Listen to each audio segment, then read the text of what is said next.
ఓంకారం అంటే కేవలం మంత్రం కాదు. ఈ విశ్వం పుట్టకముందు సూర్యుడు లేడు, చంద్రుడు లేడు, కాలం కూడా లేదు. అప్పుడు వినిపించిన ఒక్క శబ్దమే ఓంకారం.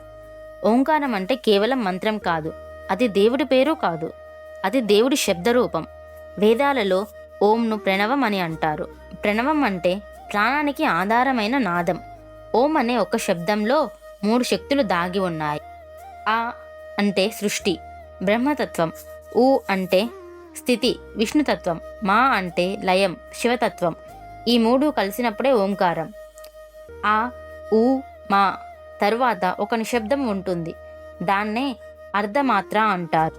అది నిద్ర కాదు, మేలు కాదు, స్వప్నం కాదు, అది తురీయావస్థ, ఆత్మ జాగృతి స్థితి. మన శరీరము ఒక నాదయంత్రం. ఓంకారం జపించినప్పుడు హృదయం శాంతిస్తుంది, మెదడు నిశ్చలమవుతుంది, ప్రాణశక్తి సమతుల్యం అవుతుంది. అందుకే యోగులు ఓంకారంతోనే ధ్యానం మొదలు పెడతారు. ఉపనిషత్తులు చెప్తున్నాయి, ఓంకారం అన్నింటికీ మూలం. గీతలో శ్రీకృష్ణుడు ఇలా అంటాడు, అక్షరాలలో నేను ఓంకారం. అంటే ఈ సృష్టిలో అతి పవిత్రమైన శబ్దం ఓం.